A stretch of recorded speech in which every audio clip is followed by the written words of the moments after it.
नमस्कार, KCN news में आपका स्वागत है। आज हम अम्बेडकर नगर विधानसभा से कांग्रेस के लोकप्रिय समाज सेवी व नेता तरुण गर्ग जी से क्षेत्रीय मुद्दों पर सीधी बात करेंगे। तरुण सर, केसीएन न्यूज में आपका बहुत बहुत स्वागत है सर। धन्यवाद। सबसे पहले हमारे दर्शकों को बताकर एलपीजी की जो इतनी गंभीर समस्या को लेकर जो मजदूर है, फैक्ट्री के जो जितने भी लेबर क्लास हो, सारे सब दिल्ली छोड़ के पलायन करते चले जा रहे हैं। इसकी बहुत बड़ी समस्या बनी है, लेकिन मौजूदा जो सरकार बैठी है वो जून तक नहीं रहेगी इन समस्याओं को लेकर। देखिए, मैं पीछे भी एक बार कहा है एक इंटरव्यू में कि ये जो सरकार है और ये जो प्रशासन है, ये जो न्याय प्रक्रिया है, ये तीन बंदर हैं गांधी जी के हमारे। आज की जो मीडिया है वो बुरा मत बोलो, सरकार के खिलाफ कुछ भी बुरा नहीं दिखाने और ना बोलने की उसमें पोजीशन में नहीं है। और प्रशासन बुरा मत सुनो, प्रशासन सुन ही नहीं रहा पब्लिक की। और बुरा मत देखो, जो हमारी न्याय व्यवस्था है वो जो स्वयं संज्ञान ले लेती थी पहले की जो न्यायपालिका थी, वो देख ही नहीं रही है कि सरकार क्या क्या गलतियां कर रही है। ये जो एलपीजी का हमारे देश में संकट आया है, ये संकट आया नहीं है, ये संकट लाया गया है। हमारी गलत विदेश नीति के कारण हमारे देश में ये संकट आया है। अगर एक आदमी गलत निर्णय नहीं लेता, मेडल नहीं लेके आता गले के अंदर, तो ईरान से हमारे जो 5000 साल पुरानी सभ्यता के साथ हमारे ताल्लुकात जुड़े हुए थे, जो ईरान हमारा हमेशा से दोस्त रहा और हम उसकी समस्याओं में खड़े हुए थे, वो हमारी समस्याओं के साथ खड़ा हुआ था। बिल्कुल। उसने हमारे साथ ऐसा व्यवहार क्यों किया? उसका कारण हमारी विदेश नीति फेल है। इसलिए आज ये देश गैस और तेल की त्रासदी को झेल रहा है। तो सर, यही कारण है जो ईरान से इतना अच्छा दोस्ताना था हिंदुस्तान का, खटास आने का कारण क्या है? जो जिस तरह खटास आने का कारण ये है कि जिन लोगों हमारे रूस हमारा हमेशा मित्र देश रहा, मित्र साथी रहा, और उसने हमेशा मित्र वो होता है जो मुसीबत में साथ थे। जब आप घर में संपन्नता है और तब तो 50 मित्र बन जाएंगे। अमेरिका हमारा कभी भी मित्र नहीं रहा, वो हमेशा हमारे को एक व्यापार की तरह देखता है। और जबकि उसका एक आदमी हमारे ही देश में आके, दिल्ली के ही एक होटल में आके कह देता है कि हम इंडिया को आगे नहीं बढ़ने देंगे, और देश का विदेश मंत्री और देश के कर्णधार चुप हो जाते हैं। हिम्मत देखो ना अमेरिका की, को आके हमारे ही घर में आके कह रहा है कि हम तुम्हारे को तरक्की नहीं होने देंगे, और देश की मीडिया मुंह बंद कर लेती है। ताज्जुब तो इस बात का है।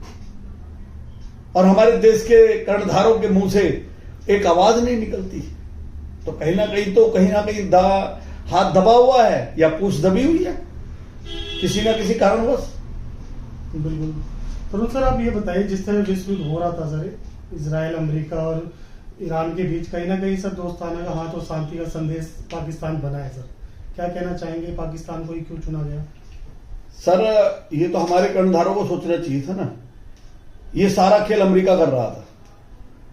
अमेरिका ने पाकिस्तान को बिचौलिया बना दिया कि ये हमारी शांति वार्ता कराएगा जी।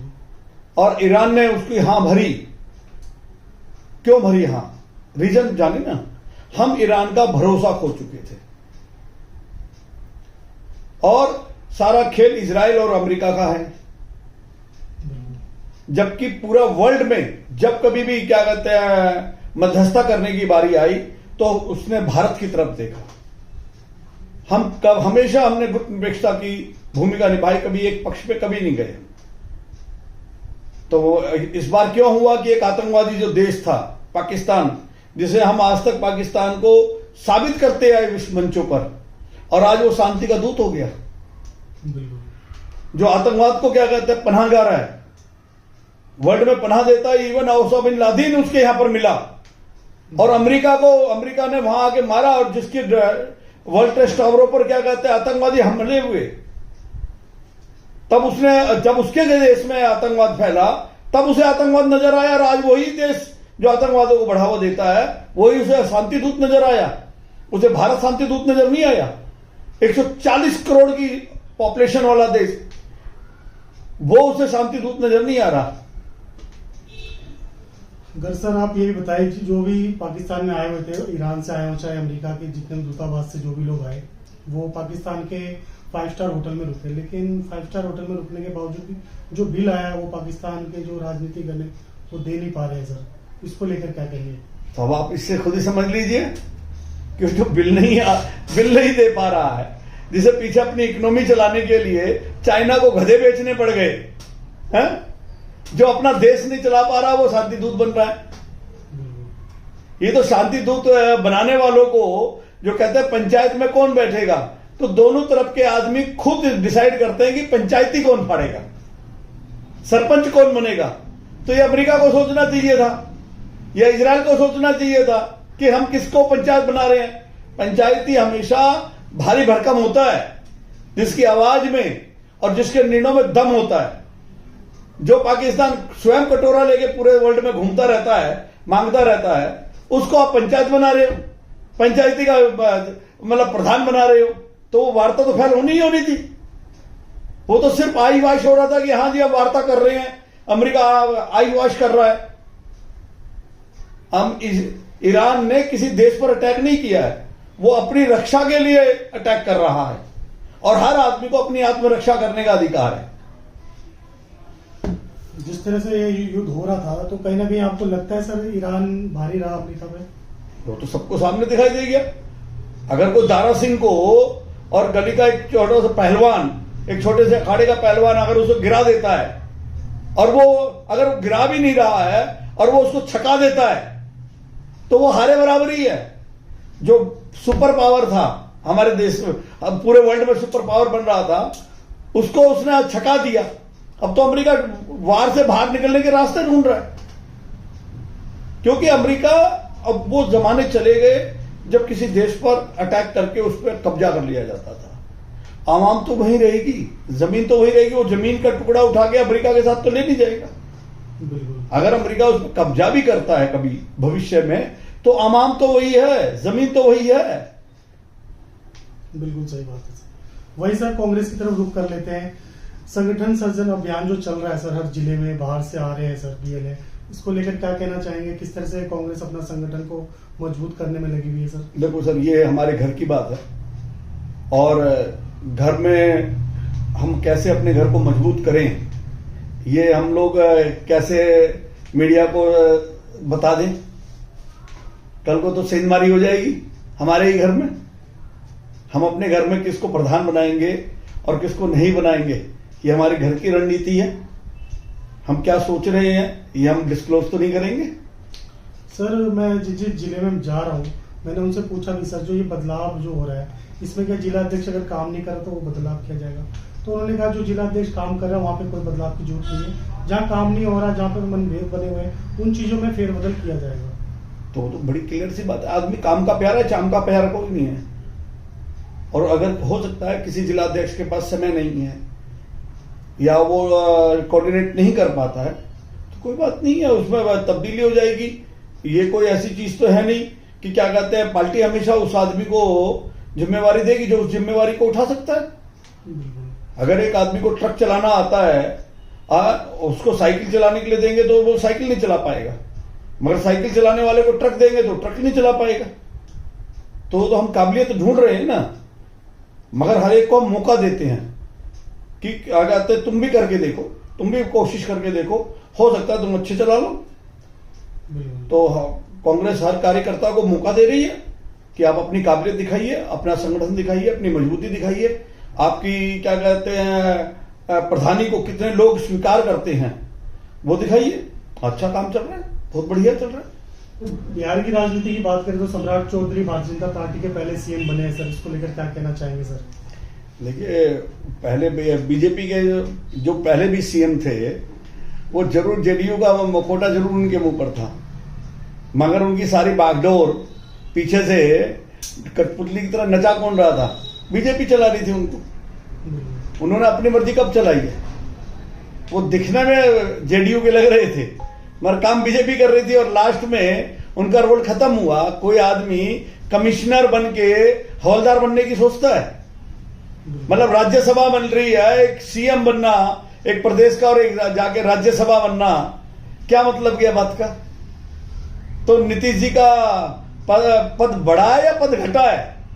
अगर उनको ये समझ ही नहीं आ रही है कि मेरा पद बढ़ा है या घटा है, तो फिर ऐसे आदमी तो यानी कि ऊपर वाला माला खाली हो गया उनका, जब उनको इतनी समझ नहीं आ रही क्या? इससे अच्छा राजनीतिक संन्यास ले लेते। अगर 5-6 साल राज्यसभा में रह भी जाएंगे तो क्या कर लेंगे वहां पर, क्या बोल लेंगे वो वहां पर? उससे पहले और भी बहुत लोग बैठे हुए हैं राज्यसभा में, उन्होंने क्या कर लिया? 6 साल और सत्ता भोग लेंगे। सत्ता तो क्या कहते हैं, परमानेंट तो है नहीं ना। और फिर बीजेपी का तो हाल यह है कि बीजेपी ने जिस राज्य में क्या कहते हैं, वहां की क्या कहते हैं लोकल पार्टीज के साथ समझौता किया, एक टाइम में वो पार्टी खत्म हो गई। ये पहले वहां पर छोटे भाई बन के जाते हैं और फिर बड़े भाई हो जाते हैं और फिर उसके बाद बाप हो जाते हैं उस राज्य में, और उस पार्टी को तोड़ देते हैं। आप उदाहरण के तौर पर महाराष्ट्र में देख लीजिए, शिवसेना महाराष्ट्र में बीजेपी छोटा भाई थी, फिर बड़ा भाई हो गई, और आज बीजेपी ने शिवसेना का क्या हाल किया? दो फाड़ कर दिए। इवन जो उसके जन्मदाता थे उनसे उन तक का निशान तक छीन लिया। फिर आप एनसीपी को ले लो, एनसीपी के 2 फाड़ कर दिए उन्होंने। अब जेडीयू को देख लेना, जेडीयू का बिहार में क्या हाल होगा। आप पंजाब में चले जाओ, अकाली खत्म हो गए। बंगाल में क्या लग रहा है सर? बंगाल में दीदी देखिए, वो एक जमीनी नेता है, वो जमीन से जुड़ी हुई नेता है, वो आज भी उसी झोपड़ी में रहती है।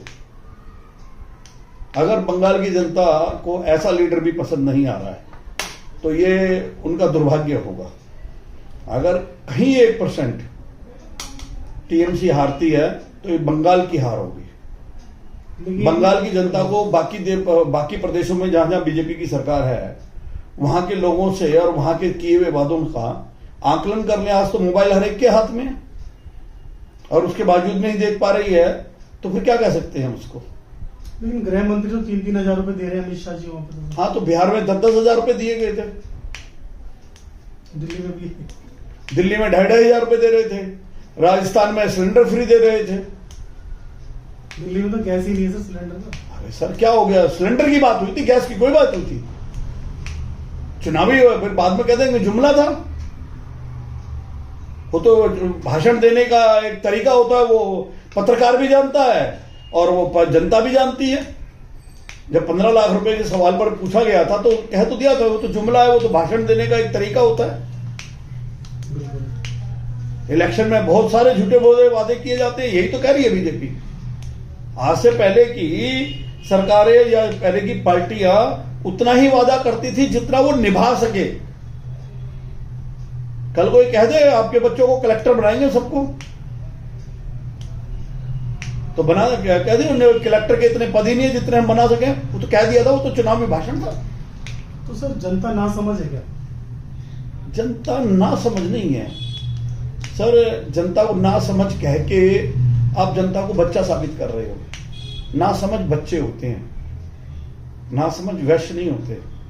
जवान बच्चे वोट बच्चे नहीं देते हैं, वोट 18 साल का जवान बच्चा देता है, जिसने 12th कर ली है, कम से कम उसने पढ़ाई करी है, पढ़ा लिखा है, कॉलेज गया है। वो बच्चा, उसको आप ना समझ कह के उसकी काबिलियत पे प्रश्न चिन्ह लगा रही हो। उसके हालात ऐसे पैदा कर दिए गए हैं उसके आगे कि अब वो ना समझ कहे, उसको हम मजबूर कहें, कुछ कहें। इस सरकार ने पिछले 12 साल हो गए हैं, 12 साल में हालात ऐसे पैदा कर दिए हैं कि अब उसकी मजबूरी हो गई है कि 2 जून की रोटी के अंदर पिस गया है। वो अपनी 2 जून की रोटी के लिए सुबह निकलता है, शाम को आता है। उसके लिए देश में क्या हो रहा है इससे उसे कोई सरोकार ही नहीं रह गया कि वो क्या पिसेगा, अपने बच्चों का क्या भविष्य है। पहले हम लोग अपनी तुलना अमेरिका से, चाइना से करते थे, अब अपनी तुलना हम पाकिस्तान से करने लगे हैं। जिस पाकिस्तान की औकात अभी क्या कहते हैं, विदेश मंत्री जो भी ईरान, इजराइल और अमेरिका की मध्यस्थता कर रहा है, उसके होटल के बिल नहीं चुकाए जा रहे, उससे हम अपने देश की तुलना करने लगे हैं। हमें तुलना करनी चाहिए चाइना से, हमें तुलना करनी चाहिए अमेरिका से, जर्मन से, फ्रांस से। तुलना किससे कर रहे हैं? तो आप तो अपना स्तर नीचे गिरा रहे हो ना। बहुत बहुत धन्यवाद सर, अरुण सर जी, आपने समय निकालकर हमसे बात की। धन्यवाद सर, थैंक यू। धन्यवाद।